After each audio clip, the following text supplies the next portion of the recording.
Welcome to the OShow, Canada's current affairs show with strong opinions. And if you have been listening to the pod around the world or watching, we deeply appreciate it. And we love that you subscribe. But you would also know that if there's one topic that I'm very opinionated about, it is the shared struggle that so many cities across Canada and small towns are dealing with. And that is a massive, massive amount of our neighbors who are finding themselves living in homelessness, precarious housing, couch surfing, living in their cars, living in encampments. You cannot go anywhere. And if you are somewhere that doesn't have anyone who is now living rough outside, let me know, because I haven't gone anywhere where I have not seen neighbors, other Canadians who are finding themselves in this housing crisis and this affordability crisis post-pandemic, living in a way that we never could have imagined possible in our society. Cameron, thank you for being on the O Show. You know this won't be an easy conversation. It never is, but I always love that you are willing to come and answer any questions that I put towards you so we can have a better understanding to help the people that I know we both care about. So Cameron, let's get right to it. There was a post that was put out that recirculated this idea that people are being bussed into Hamilton, homeless people are being bussed into Hamilton. You were implicated in the post because you are the downtown councillor. You also wrote an op-ed in the Spectator responding to a big Spectator story on the level of the crisis of homelessness in downtown. So you've been right in the center of this conversation, as you should be, over the last few weeks. Yeah, I think it's important to talk about exactly what's happening and give a bit of context. So certainly the things that are being reported in terms of the number of shootings, in terms of the experiences business owners are having, in terms of the things we hear from housed and unhoused residents about the experiences they're having, I don't debate those at all. Those things are all true. Some of those things are based on experiences people have had. Some of those are based on how they're feeling about being downtown or being safe downtown. I lived here for about a decade, and I can tell you that things are worse in some ways, better in others, and it's hard sometimes to hold both those things. So I'll do my best to draw those two pictures, but things are better and they're also worse in some ways. What we're hearing, especially from police, is that crime is down overall, but that we're seeing shootings are up. So what that tells us is that the severity of crime, or there's certain kinds of crime may be happening in different ways, and that kind of severity makes people feel a little bit less safe. What we're also seeing, of course, is that the affordability crisis, although we are seeing some rents and housing costs come down now slowly over the course of the impacts of the pandemic, and we saw that sort of hyperinflation of the housing market for the last 10 years. We're seeing some recession of that. Still, it's really unaffordable for people. And I'm hearing from a lot of folks who rent. As you know, nearly 80% of the people who live in Ward 2 rent their homes. It's a huge number of people who live here, and they're feeling the pressure, right? And some of them are ending up in situations where they're no longer able to hold on to their housing, where they're ending up on the streets, and where there aren't a lot of options. And so I think that's really increased a lot in the last 5 to 10 years. And so we're seeing more folks who are deprived of housing. We're also seeing more people with food insecurity and poverty issues, right? You see that in Gore Park every Saturday, and I'm usually walking by. I've contributed there before and hung out with folks and talked to them several times. And the numbers are growing and getting to the point now where even those resources aren't able to meet the needs people have. So what we see is that it's not just necessarily about homelessness, but it's also about poverty, about food insecurity, about inflation. And we're seeing all these different things happening. We're also seeing more severity around the kinds of overdose deaths or overdose incidents we have because of the poisoned drug supply. And so that's still an ongoing problem. It's not something we're combating. The province, frankly, as far as I'm concerned, is turning a bit of a blind eye to that and making the problem worse than better. But we're seeing that crisis also overlapping. That's one of the things that's going on here, right? We have a bunch of overlapping crises, and those things are making things worse for folks. We're also seeing at the same time like thousands and thousands of people coming out to festivals and street events. Like just on the weekend, I was out looking at some stuff happening in the North End. I went to the scrimmage for the Hammer City Roller Derby, and I went to see some softball being played by a bunch of queer folks in the North End. I went to other events, saw everybody as part of a bike race they were doing that ended in the North End. Thousands and thousands of people were out enjoying downtown and doing things. I see some restaurants and that are packed, right? Every night, full patios throughout the good weather, packed inside. And I see others that are struggling and having a hard time, right? So I think both these things are happening. And I really dismay when people start saying it's black or white, right? Everything's going terribly. Nothing is happening downtown. We hear our city saying there's billions of dollars in building permits and there's cranes in the sky everywhere. But then we have people saying that, using stigmatizing language to describe people who've been deprived of housing and saying insulting and damning things and harmful things. And we also see a lot of claims being made without any evidence or proof. I am totally cool with the average person writing in saying, hey, I saw this happen. This is how I feel about it. But we're seeing leaders in our community and people in elected office sometimes who are saying things that simply aren't backed up by facts or evidence, that are perpetuating narratives that are not proven to be true. And so I think as leaders, as community leaders, as business leaders, however you want to look at yourself, I think we have a responsibility to ensure that when we talk about this and we talk about people who are suffering in our society and people who need our help, that we do so with evidence, with care, and with compassion. I would agree. And just on that leadership point, on the OShow, never do we ever talk about anyone who's not in elected office, because this is a current affairs show and we like to talk. I like to keep my targeting clean towards the people who have the power and the taxes to the budget to do something, right? So I think with them, it's fair game. And Councillor John Paul Danko, I have said publicly to him and on this program that the language used, the ways that we position the public narrative around people who are suffering in homelessness and living in encampments, it matters. I believe I had you on possibly, Councillor, when it was that whole thumbs up, thumbs down, like the Roman Colosseum about, green card, red card about your neighbors and encampments. What a ridiculous way to address a public conversation.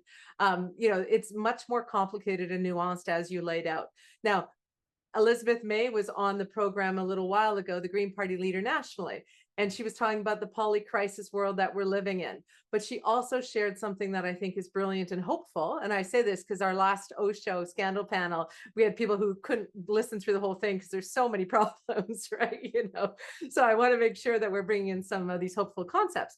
But when you address a poly-crisis situation, so think of like a Rubik's Cube, I think is her analogy, sometimes by fixing one issue, you're also fixing others. In other words, they're connected, but also so is the solution impact, right? Which is exciting. So the idea that by addressing these things and addressing them well, we can make real headway.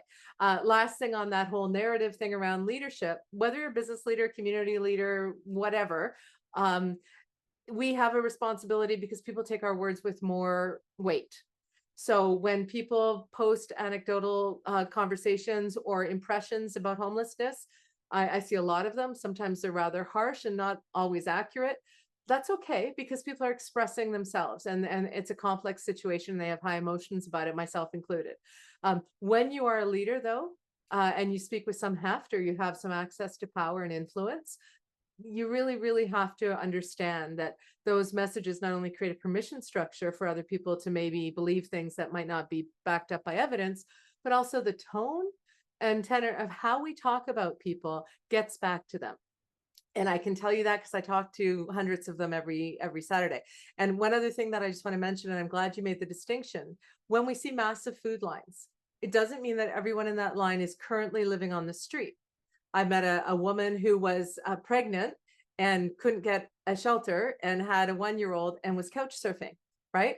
It was a precarious housing and not going to last, right? And asked me for housing, right? I've also met a lot of people who are currently in apartments but can no longer afford food along with their heat and their rent. So they are, for the first time in their lives as working poor, having to line up for food.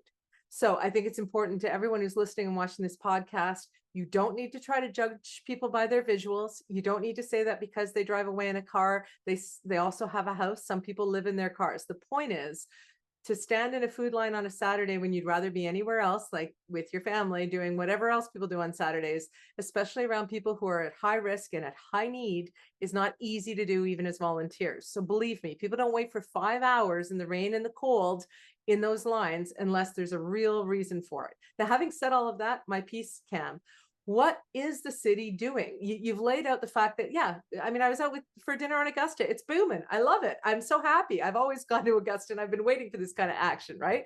There are great things happening downtown. Condo towers, I count them every day from the mountain. I'm excited about development in our core. But what is happening to make this crisis better? Could you please tell me? Because honestly, the communication from the mayor on this issue, I think has been abysmal. And I don't know all the things that the city has in play that could give people hope. Could you just lay them out for me? I can, sure. I'll do my best. Anyway, right now we are preparing for winter, obviously. And so one of the things that's happening and is this sanctioned encampments, sites, motion that's coming forward. And I'll unpack it a little bit because it's kind of complicated. So Councillor Huang brought a motion forward saying, hey, thousands of people last year when we engaged with them said, could you look at this? Just have a look, have staff look at it. Unfortunately, at that time, we didn't proceed with it. So she brought forward a motion this year saying, let's revisit that and have that conversation and look at what sanction sites are. And what they really are is just a place that's specifically designed for folks who are deprived of housing and forced to live outside to go. And what that looks like, there's 45, 50 different models, right? Different kinds of places people can stay, different materials used, different kinds of supports that are on site.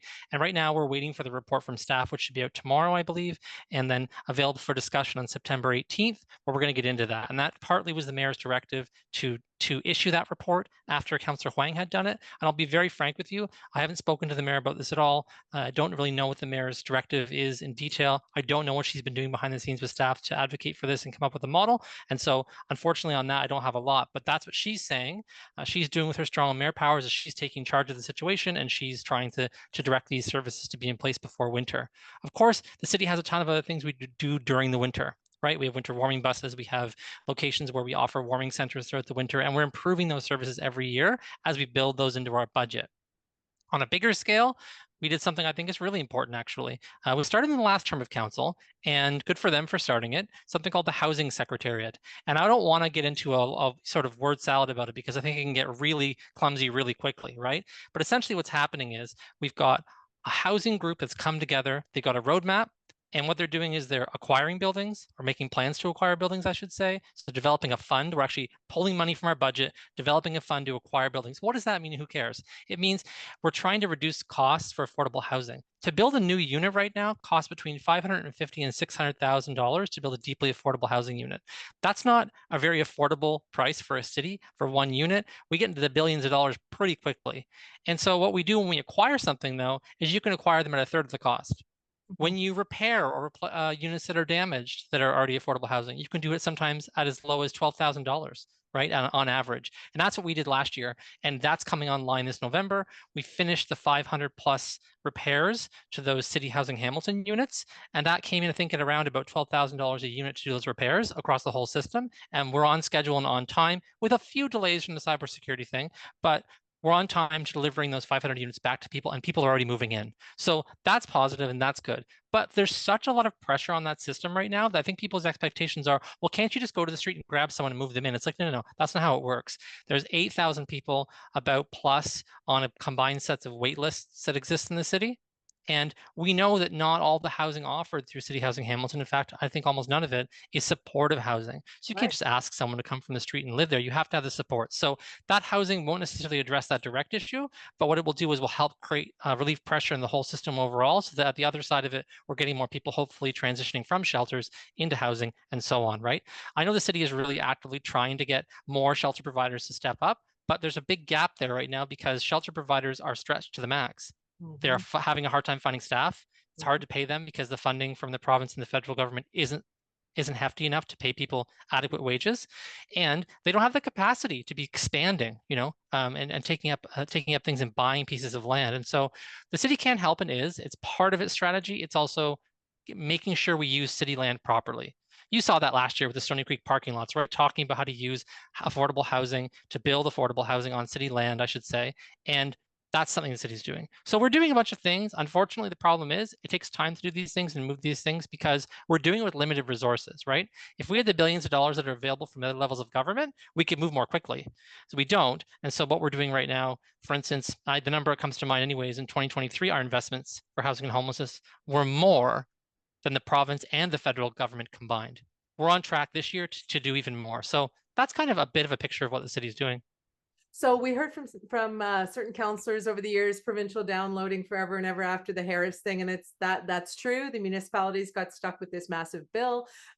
People know that Doug Ford, my apologies, Doug Ford has been woefully inadequate in funding ODSP, which is a lot of the people who are experiencing precarious housing and now ending up in encampments and on the street have disabilities. That is something that needs to be done. And federally, an insurance for that. I think there's a summit I got an invite to happening next week in the city around that. I mean, federally, more houses, more supports. Provincially, more affordable housing, more supports. Municipally, because you're the one in front of me right now, I was having a coffee with some of your constituents the other day who moved here not too long ago. They can't understand for the life of them what is going on with the city center. I think that was also in the spec article as well. We've got this giant place that could house people. I know Graham Crawford was on this program. He wrote an op-ed. I know you tried to get city center as a possible option, but we were told, no, there's some sort of, tell me what, for the 1000th time. Why cannot we take advantage of that giant empty building? Why can't the city rent it for a winter shelter? Why can't it be used to help these food programs in the core, even for storage? Like, help me understand what's going on with that.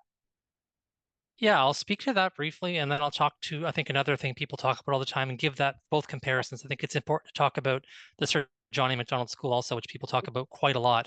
Yes. But the city center, unfortunately, we got there a bit too late, I guess. So one of the issues is that when these private developers come in and purchase property, there's no system in place right now for them to reach out to the city and say, okay, it's going to be vacant. What do we do here?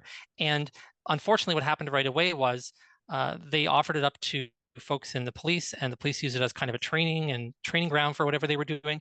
And unfortunately, it got pretty heavily damaged. Now, if that was all that was wrong with it, it could still be used. As part of the process they use for decommissioning something and preparing for demolition, they destroy the entire inside structure, remove all the plumbing, remove all the electrical, all these kinds of things. And so that's the major reason why we couldn't use that, is because it would have cost millions and millions of dollars to reconnect everything. And then by the time we invested even more, it was just not possible to do so. And knowing that it's going to be demolished in the short term, investing that much money in a temporary facility like that doesn't make much sense. And again, would have been also logistically probably a nightmare. It wasn't as if people were being careful when they disconnected things, right? So they were demolishing it, sort of pre-demolishing it.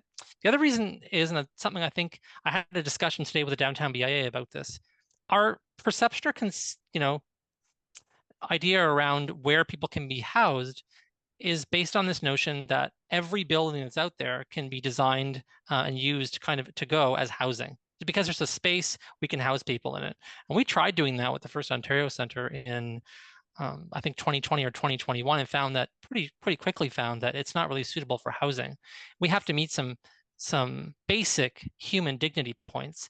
So yes, you can retrofit facilities. And I went on three different tours, I think, of the city center with people from city staff, housing providers. I tried everything I could to try and see what we could do there, but it was just too far gone.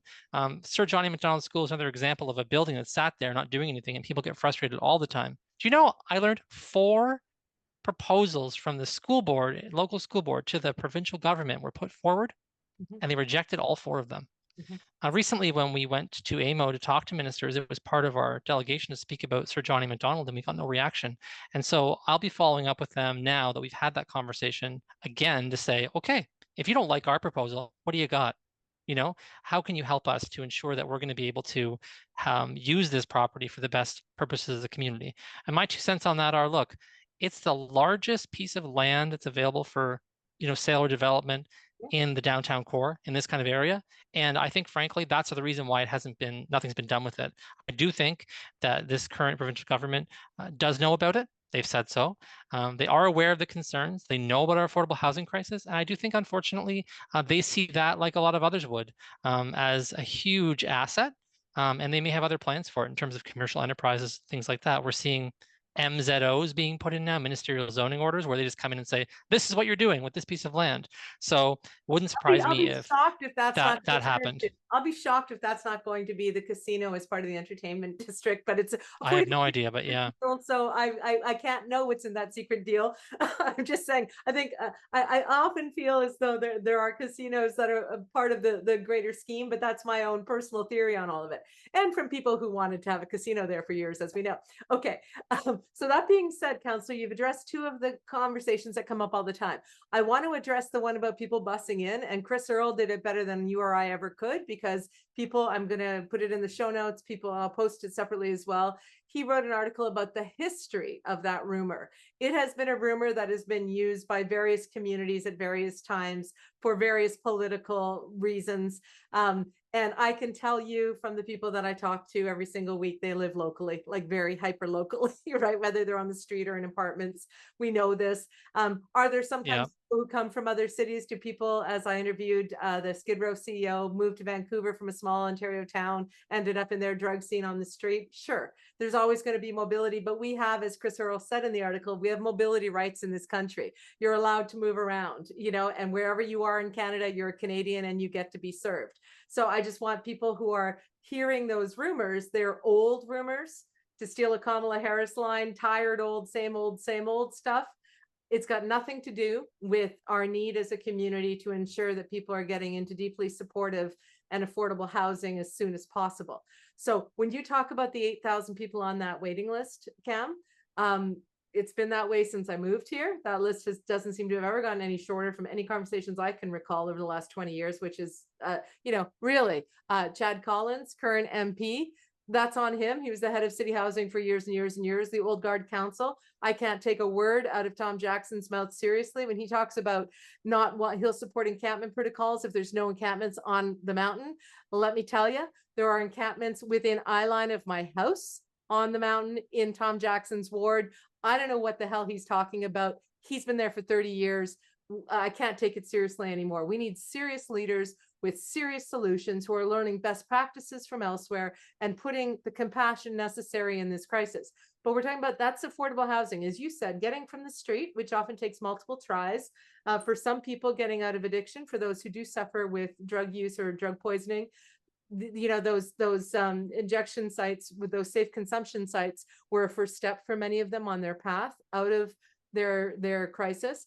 It's shameful that those are going away. We've heard about these new heart hubs provincially. I'll believe it when I see it, and I hope they're helpful. But in the meantime, we are going to see worse before it gets better. At least that's what I'm told every Saturday by people who are experiencing it. It's getting worse out there, not better. So what are we doing for those people who are afraid within 1 month they're going to have to find a place to put up a tent, are afraid they're going to freeze to death, lose their extremities, and we see that. What you talk about a warming bus, but here's my thing about this whole conversation around the city center. I don't think people in Hamilton are saying we need to set up housing with row houses and window boxes. We're in Canada. There are cities across this country, Cam, who have a no people on the street this winter policy that they are going to implement as a strategic emergency priority. Nothing else is more important to them. Why aren't we doing that in Hamilton, or are we? And I just haven't heard the mayor do a national headline like some of these other cities are doing. Well, let me go walk back through those things you asked about. I'll come to the last point you asked, but I think it's important to talk briefly about this idea about the rumors around buses and busing people in. You addressed it in terms of what Chris Earl said. And again, he did an excellent job in sort of walking through the history there. But the thing that stands out to me about that is when we ask our city staff about this, when we hear from cities from other municipalities, what they say is, yeah, okay, to some extent, definitely people are moving around. Yeah. People move around by car, by train, by bus, by bike, they walk, whatever they got to do. If you have a family connection in Toronto with someone, you say, my aunt or uncle used to live there, I know the city pretty well, having a rough go in Hamilton, I'm going to go to Toronto and see if I can get some help from family and friends. Some people in Brantford, you have friends there, you went to high school there, you've been living in Hamilton for the last 10 years, but things aren't going great. You know what you might do? Try things out in Brantford. That's a normal reaction. People have connections in places and cities and they go to them. People also come to Hamilton from other cities.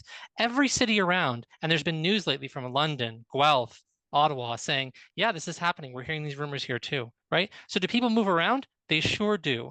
Are people having busloads and busloads of people coming on a regular basis being sent by other municipalities to Hamilton? Absolutely no evidence that's happening. Now, what do I know? If there's evidence out there and people are saying this is happening, good to learn about it. And if other cities are sending people here, we should have conversations with those cities. But here's the I think, most important thing. Let's just say that it is true. Then what? What are we doing to help people who find themselves deprived of housing? Sitting here pointing fingers at one another and saying people are coming from another city isn't helping anyone. We don't have borders up at our highways for a reason in this country. So what we have to do instead is be thinking more compassionately and thoughtfully about this and not trying to distract this and create a narrative, because that narrative only harms the very people we should be trying to help. Right. Absolutely. And so that's for me the big takeaway there is, why are people spending so much energy trying to argue about these things to create a sense of like outrage or outrage farm from people to say, I don't think that's fair. No, and of course that wasn't happening. It wouldn't be fair. But again, none of that helps the people who are suffering. In terms Let of me what interject you're for saying in terms of getting, one quick second, because you asked a rhetorical question and I can't leave it rhetorical. You said, why? Well, Chris Earle's article talks about some of the political stuff, that shenanigans that might be going on in the background. And I think there's some reasonable belief to it. There might be some people who want to get back on council or get rid of the progressive councillors or get rid of you in particular. And so spreading rumors that everything is out of control and being unmanaged has a political expediency to it. I'll leave it there. Go on. yeah, fair enough. And they're welcome to try their best. But I think the thing I'm focused about and thinking about all the time, and I know my colleagues are as well, most of them, is trying to find solutions for folks. But here's one of the challenges that we're faced with.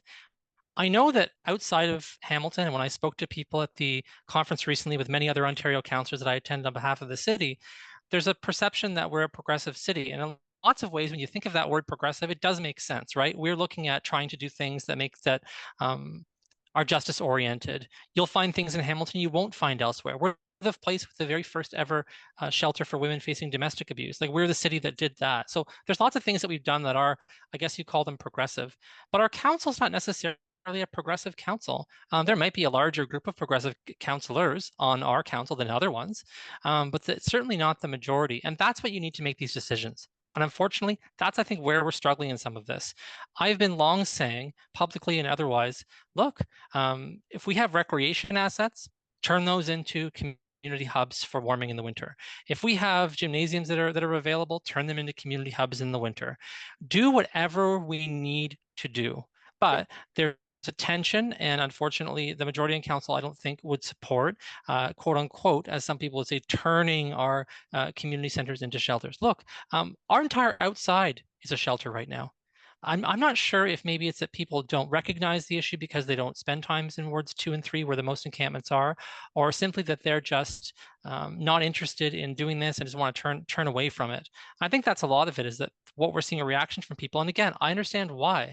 If you haven't seen people experiencing homelessness in your community before, and now you're seeing that happening, and you're seeing the results of that, which sometimes are difficult, that's going to be shocking and hard for you. And the expectation you might have living in 20, 30 years in this province or in Hamilton is that that's not what should be going on. Well, these are different times, and we've let, unfortunately, all of us collectively let these problems rot and fester.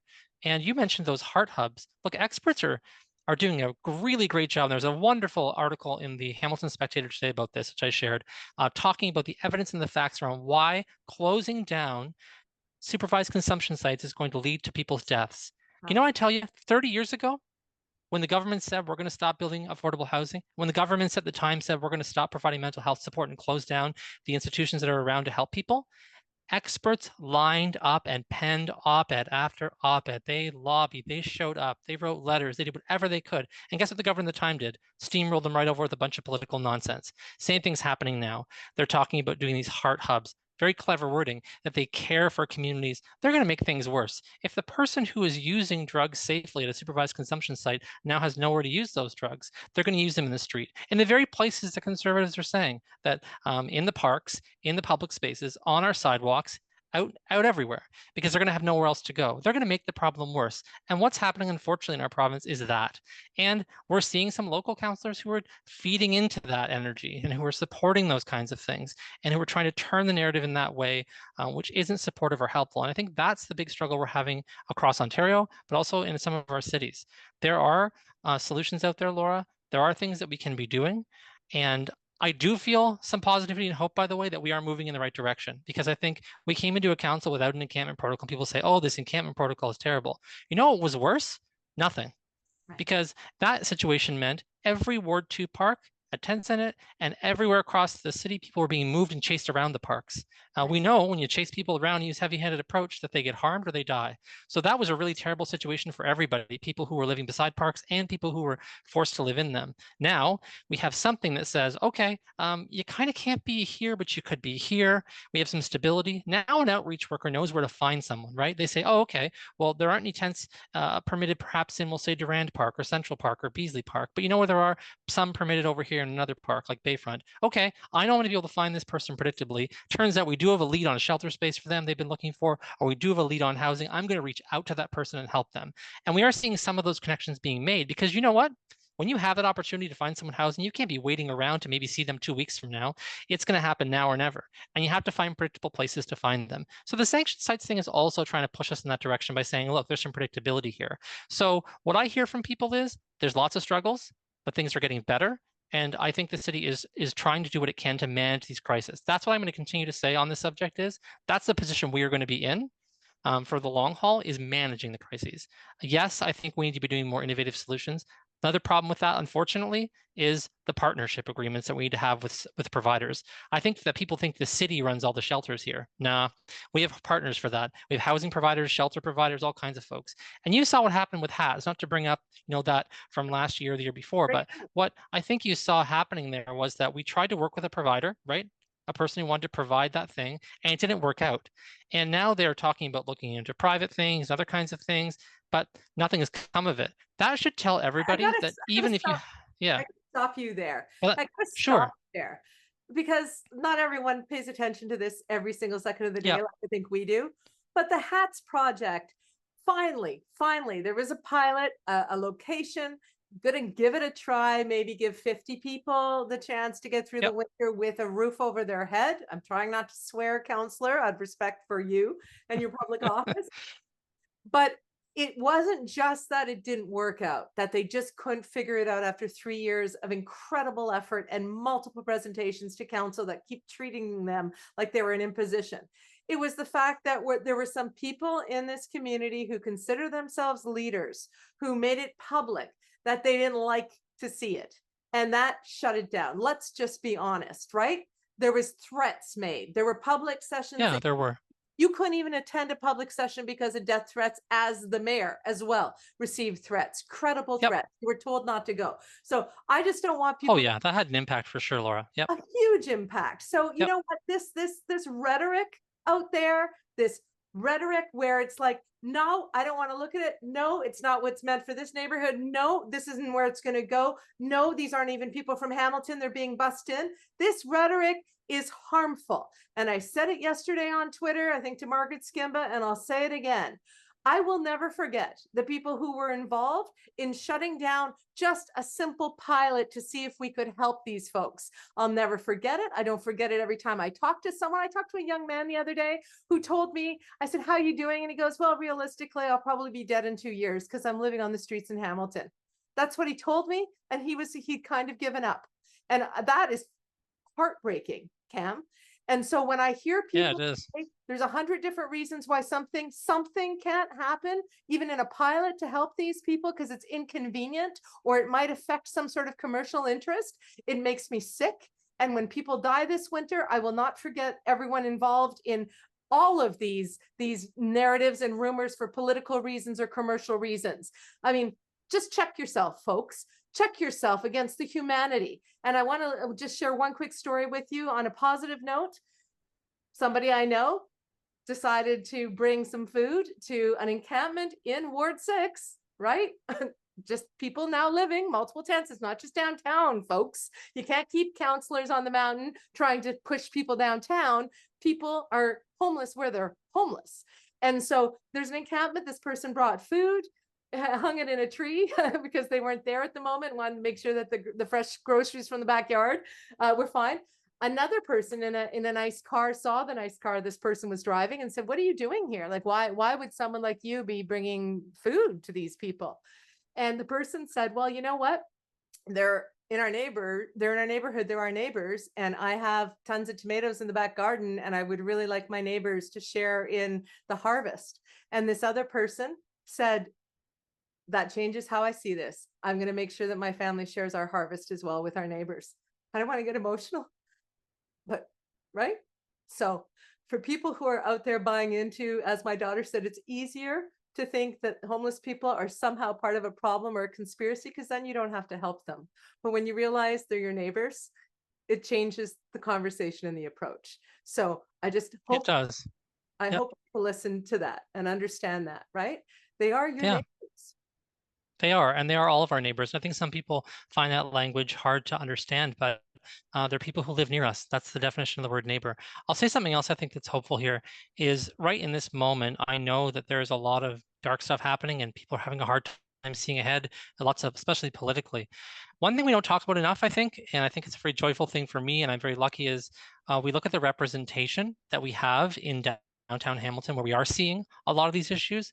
At every single level, we have compassionate, wonderful, thoughtful people who are working at the school board, Trustee DeHaab as MPP Sarah Jam, MP Matthew Green, and then counselors who are certainly doing a lot more to help this than harm this across, the lower city wards, sort of the 1 to 4, 2 to 4, however you want to understand that kind of group of people, right? So the kind of that swath from sort of Dundas out to the east part of Hamilton, everyone is trying to work together regularly. There's a lot of collaboration amongst us all. We all recognize these issues, and we're collectively doing what we can. I recently put forward a motion, for instance, because a lot of the affordable housing here in Ward 2, the majority of affordable housing for City Housing Hamilton is kind of dilapidated. There's not really people aren't feeling happy about living there. They feel sad.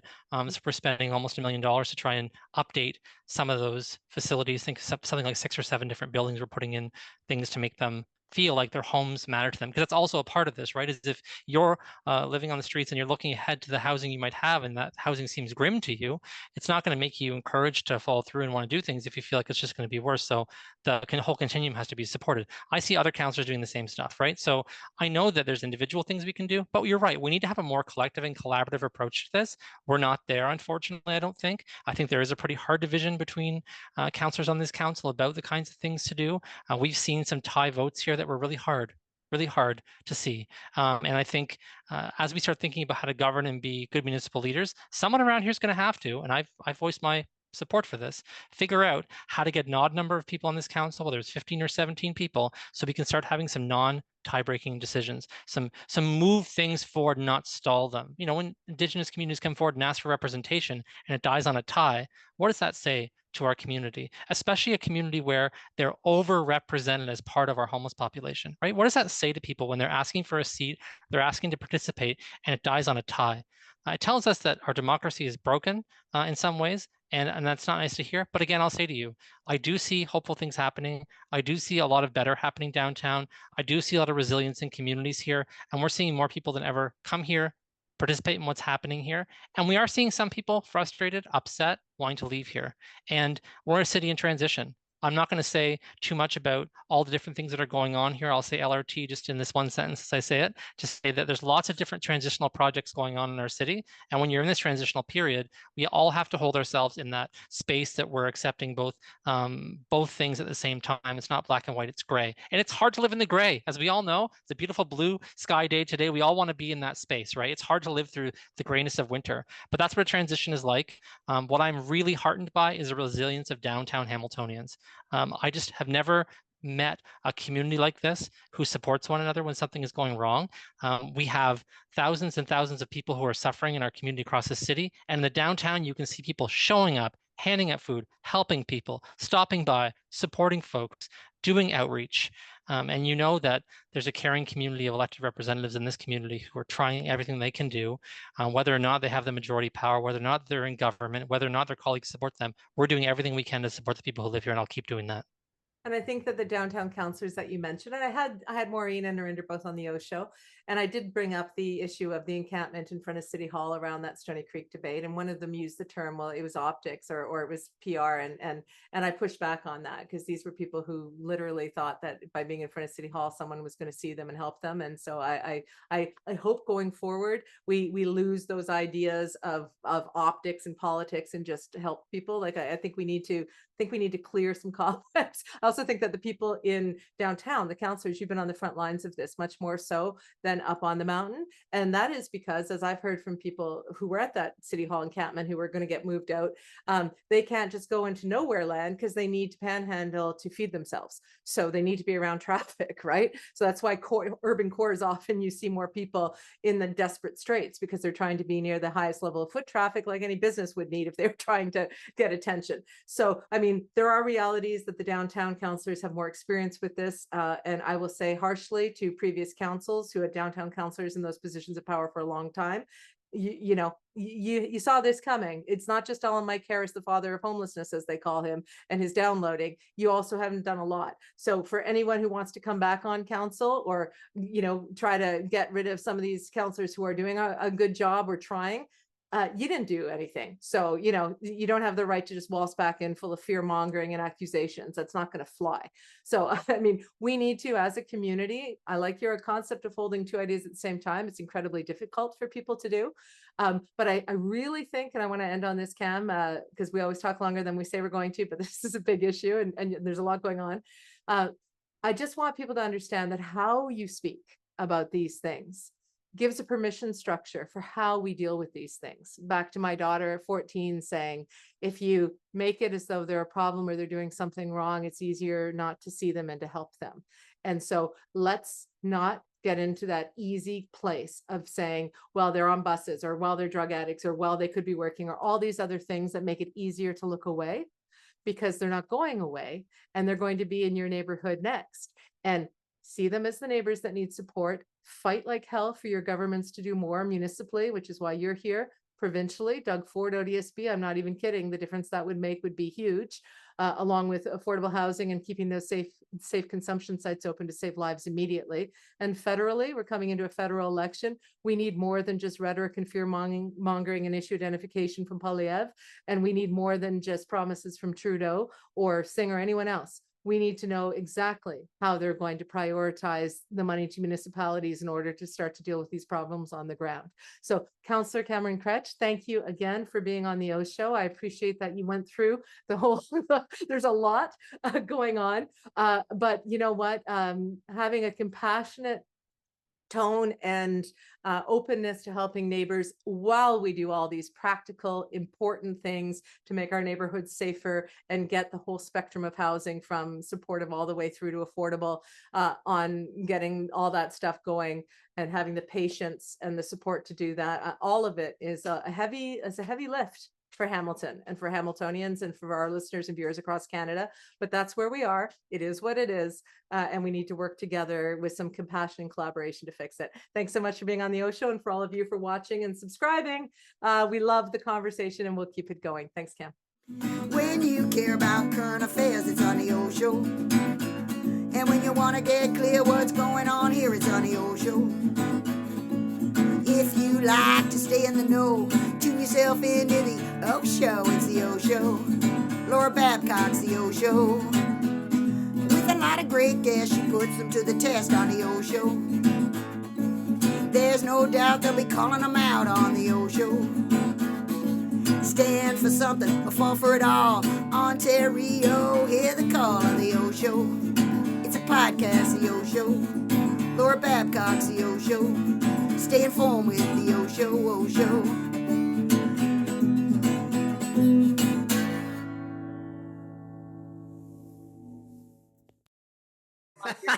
Your merch bid.